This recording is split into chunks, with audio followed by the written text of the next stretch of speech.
राधे राधे। बंधुओं,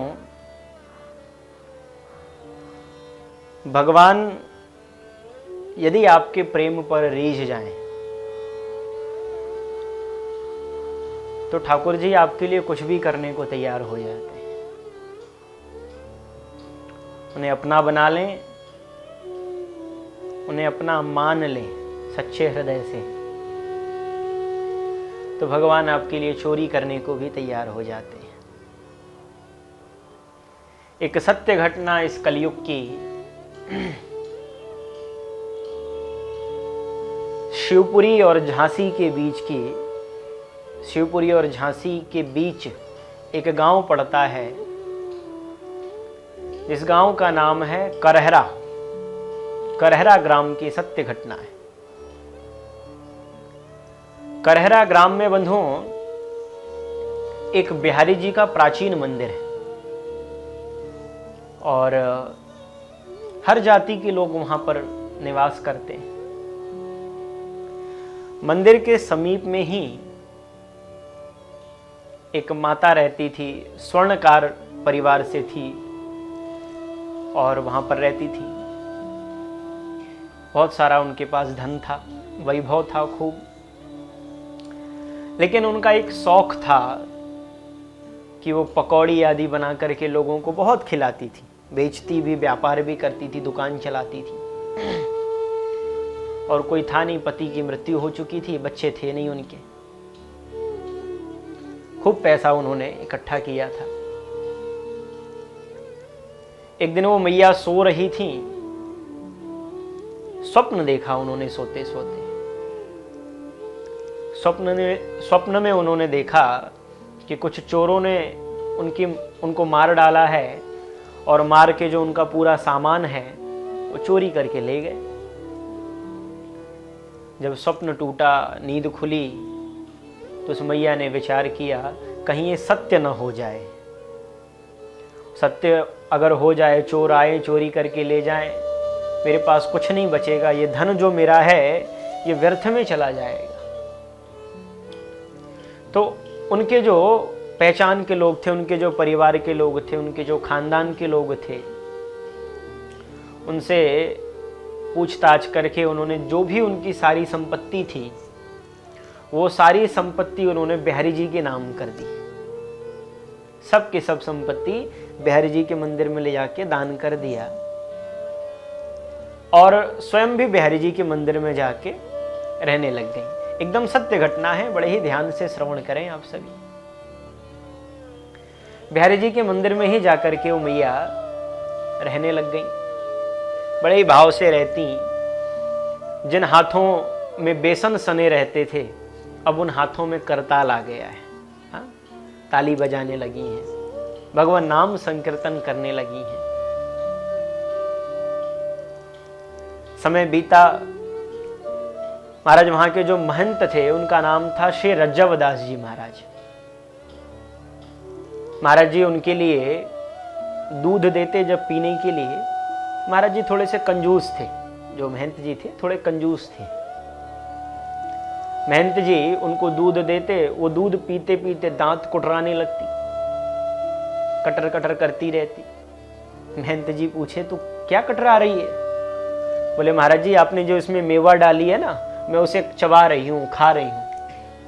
महंत जी बोले भैया मैं इस दूध में चीनी डाल दूं वही बहुत बड़ी बात है, तू मेवे की बात कर रही है। भोजन करने जब वो बैठती तो दाल में घी अपने आप दिखाई पड़ता। महंत जी कहने लगे, बोले ये घी किसने डाला? बोले आपने ही डाल के दिया होगा, आपने ही भोजन परोसा है। महंत जी ने सोचा शायद थाली में पहले से ही घी रहा हो। अगले दिन फिर घी दिखाई देता, वो दांत कुटराती रहती। एक दिन महंत जी जब ठाकुर जी की सेवा कर रहे थे तो जो वस्त्र पहना रहे थे तो बगलबंदी की बाजू पर उन्हें घी लगा हुआ मिला। सोचे होंगे शायद ऐसे लग गया होगा कहीं से। फिर दूसरे दिन जब सेवा कर रहे थे तो उन्होंने देखा जो बिहारी जी के दोनों हाथ हैं बंधुओं, उन दोनों हाथों में पूरा घी लगा हुआ, घी से सने हुए दोनों हाथ हैं। समझ गए कि ये भक्तिन को, वो जो उसको भक्तिन के नाम से लोग पुकारते थे, बोले ये भक्तिन को मेवा और घी डाल करके देने वाले कोई और नहीं है। काहू को काम बने बिगड़े। महंत जी ने भगवान से प्रार्थना किया, बोले आपको क्या लगता है कि मैं क्यों नहीं देता? अरे मैं कोई कंजूसी थोड़ी नहीं करता हूँ, लेकिन ऐसे पूरा का पूरा भंडार खाली हो रहा है, संत आएंगे, उनकी सेवा में घी लगेगा, मेवा लगेगा, आप ये सारा सामान भक्तिन को दे रहे हो। मना किया पहले, लेकिन बिहारी जी कहाँ मानने वाले, वो उसी प्रकार से क्रम करते रहते। महंत जी ने कहा, काहू को काम बने बिगड़े, ब्रजराज तेरी बरजोरी न छूटी। और काहू को काम बने बिगड़े, ब्रजराज तुम्हारी बरजोरी न छूटी। ग्वाल सिंहासन पे पूजते, भयो ठाकुर रूप ठगोरी न छूटी। बोले आपकी आदत नहीं छूटती है, और आज यही बिनवों कर जोरी, ब्रजराज तुम्हारी ये चोरी न छूटी। ब्रजराज तुम्हारी ये चोरी न छूटी। अब महाराज जब इतना कहा, बोले आपकी जो चोरी करने की आदत है वो अभी तक छूटी नहीं है। ठाकुर जी से कहा, लेकिन वो नहीं माने। महंत जी बड़े परेशान हो गए, बोले किसी न किसी प्रकार से ये आदत तो इनकी छुड़ानी पड़ेगी, क्या करूं अब मैं? तो उन्होंने विचार किया कि इसको निकाल देता हूं, ये भक्तिन को मैं निकाल देता हूं। लेकिन निकालूं भी कैसे? इसके ऊपर कोई कलंक लगाना पड़ेगा, कोई लांछन लगाऊं तब तो निकालूं।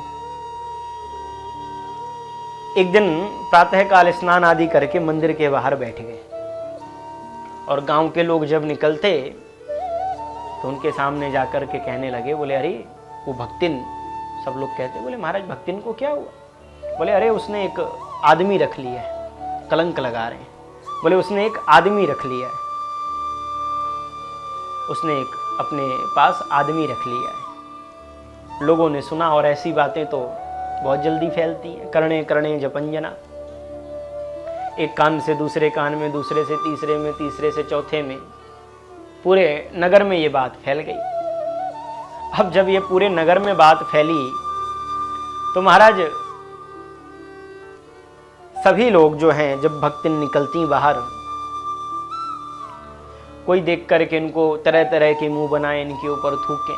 बोले बताओ, बुढ़ापे में इसने एक आदमी रख लिया है, कलंक लग गया उस मैया के ऊपर, अब उसे रहा नहीं जाता है। एक दिन उसने विचार किया, ये कलंक के साथ तो मैं जीवित नहीं रह सकती। जो उसके समाज के लोग थे, स्वर्णकार जो भी थे, सब उनके पास जाकर के उनसे विनती करी उन्होंने। बोले देखो भैया, मैं उस मंदिर में नहीं रहना चाहती, संपत्ति भी उनसे मैं लेना नहीं चाहती हूँ,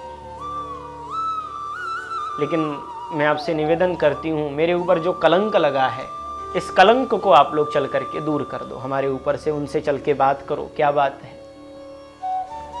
सभी लोग महंत जी के पास, रज्जवदास जी के पास आने लगे। जब महंत जी ने देखा कि बड़ी लंबी भीड़ आ रही है, देख के मन में विचार किया, आज तो कोई उत्सव भी नहीं है, फिर इतने सारे लोग क्यों आ रहे हैं। जब भक्तिन को आगे देखा, बोले हो न हो, ये इसी के लिए लोग आए हैं। उसके समाज के लोगों ने आकर के कहा, महाराज जी एक बात बताओ, आपने इनके ऊपर कलंक क्यों लगाया, आप जरा बताइए क्या बात है। महंत जी ने कहा, भोजन में नित्य घृत करसो उठासो लेत, और भर भर देत या भक्तिन की थारी जू। बोले अब ये बात किसी को समझ में नहीं आ रही है कि महंत जी ने ये बात कही क्या है। बोले भैया, ये नित्य इसके थाली में घी आ जाता है, दूध में मेवा आ जाता है। लोगों ने कहा अगर ऐसी बात है तो इसके ऊपर चोरी का इल्जाम लगाओ ना, चोरी का आरोप लगाओ। आपने तो ये कह दिया कि इसने एक मर्द रख लिया, एक आदमी रख लिया है, ये तो गलत बात है। बोले नहीं नहीं, चोरी की बात नहीं है, भोजन में नित्य घृत करसो उठासो लेत जू, और भर भर देत या भक्तिन की थारी जू। इतना ही नहीं, याके भक्ति भाव पे हमहू बलिहारी जू, याके भक्ति भाव पे हमहू बलिहारी जू, और कैसे प्रतीत अब विनीत जू करो हम, पति है बनाए या भक्ति ने बिहारी जू। पति है बनाए आए भक्तिन ने बिहारी जो। बोले मैंने जो आदमी रखने की बात कही ना वो गलत नहीं कही है। इसने जो पति बना लिया है इसने किसी और को नहीं, इसने बिहारी जी को ही पति बना लिया है। और ऐसा नहीं कि मैं इससे कोई ईर्ष्या करता हूं, इसके भक्ति भाव पे तो मैं भी रिझा हुआ। लोगों ने जब ये बात सुनी और इस मैया को आज ही पता चला कि दूध में मेवा और दाल में घी महाराज जी नहीं डालते थे, ये तो साक्षात बिहारी जी डालते थे। लोगों ने कहा, बोले महाराज जी देखो ऐसी बात है, अगर आप खाने पीने की बात कर रहे हैं तो इसके जो हम परिवार के लोग हैं ना, हमारे पास कोई कमी नहीं है। जिस पे हाथ कर देगी वही इसके जीवन भर का खर्चा उठा लेगा, आप निश्चिंत रहें बिल्कुल। भक्तिन ने कहा, देखो मैं अब मंदिर से नहीं जाऊंगी। उसने आज जाना कि बिहारी जी ने मेरे लिए चोरी की, मेरे लिए उन्होंने प्रयास किया। सबसे कहा, बोले देखो मैं यहीं मंदिर में रहूंगी। हाँ, नारो सजनी अनमनी भरो न नीर शशंक, और बड़े भाग नंदलाल सो झूठो ही लगत कलंक। बड़े भाग नंदलाल सो झूठो ही लगत कलंक। भगवान से तो कलंक लग जाए, उसमें भी कृपा है, उसमें भी उनका नाम जुड़ा हुआ है, किसी प्रकार से नाम तो जुड़े। बंधुओं, भक्तिन गई नहीं। रज्जवदास जी महाराज उनके लिए भोजन लेकर के आए, भोजन नहीं किया। दूध लेकर के आए, उसने दूध भी नहीं पिया। रात्रि में सभी लोग शयन कर गए हैं, भक्तिन भी मंदिर में है, लेकिन आज नींद नहीं आ रही है। ये विचार कर रही है कि मेरे लिए बिहारी जी पर कलंक लगा। बंधुओं, भगवान की तो एक लीला है ही है कि अपनों मान टले टल जाए, भक्त को मान न टलते देखा, प्रबल प्रेम के पाले पड़कर प्रभु को नियम बदलते देखा। लेकिन भक्तों को इस बात का बड़ा कष्ट होता है कि नाथ, अर्जुन ने भी भगवान से कहा, बोले नाथ मेरी मृत्यु हो जाने देते, पांडवों को इस धरा से मिट जाने देते, लेकिन अपनी लाज तो बचा करके रखते आपने क्यों शस्त्र धारण किया। आज यही बात इस भक्तिन के हृदय में भी आ गई है कि मेरे कारण बिहारी जी पर कलंक लगा। रात्रि के 3 बजे मंदिर के बाहर गई हैं और जाकर के रोने लगी हैं, हे बिहारी जी महाराज, मेरे कारण आपके ऊपर लोगों ने कलंक लगाया, ये मैं सहन नहीं कर सकती। बिहारी जी, इस संसार में मैं नहीं रहना चाहती हूं, आप मुझे अपने पास बुला लें। भक्तिन ने ठाकुर जी से प्रार्थना किया और उसकी जो पुकार थी ठाकुर जी तक पहुंच गई। बंधुओं, 3 बजे का वो समय था, भयंकर आवाज हुई, भयंकर शब्द हुआ, शंख ध्वनि होने लगी, घंटे बजने लगे, घड़ियाल बजने लग गए वहां पर, और एक दिव्य तेज हुआ। सारे आसपास के लोग, सारे मंदिर के लोग वहां पर आ गए और सबके देखते देखते, महाराज सब तो यही देख रहे हैं कि एक ज्योति में दूसरी ज्योति मिल रही है, लेकिन वहां पर महंत जी जो थे, रज्जवदास जी, बड़े सिद्ध कोटि के संत थे, उन्होंने साक्षात देखा कि श्री बिहारी जी महाराज वहां पर खड़े हैं और बिहारी जी के श्री चरणों में भक्तिन के प्राण जो थे वो बिहारी जी के चरणों में ही जाकर के लीन हो गए। सबके देखते देखते भक्तिन ने अपने प्राण श्री बिहारी जी के चरणों में ही लीन कर दिए। बिहारी जी ने उस भक्तिन को अपने हृदय में, अपने शरीर में, अपने चरणों में स्थान दे दिया, क्योंकि उसके हृदय में भाव था, भक्ति था। सबने प्रणाम किया, अंत्येष्टि क्रिया की उनकी। वहीं पास में एक महुआ करके नदी बहती है, वहां पर ले जाकर के उनका संस्कार किया गया, समाधि बनाई गई। रज्जवदास जी महाराज जब तक वहां महंत बने रहे, उनके बाद भी अभी भी शायद चलता है ये नियम कि जब भी बिहारी जी की आरती होती है, आरती करने के बाद जो आरती करते हैं पुजारी जी, महंत जी, आरती करके छत पे चले जाते हैं, छत से वो समाधि दिखती है, और बिहारी जी की आरती के बाद छत पे जाकर के उस समाधि की भी आरती की जाती है। कहने का भाव है बंधुओं, भगवान के चरणों में यदि प्रेम हो जाए, अगर सच्चा प्रेम हो जाए, तो श्री ठाकुर जी आपके लिए कलंक भी उठाने को तैयार हैं। बस उन्हें अपना बना लो, वो तो बाहों को खोल करके खड़े हैं कि आओ तो सही, आपको जाना पड़ेगा।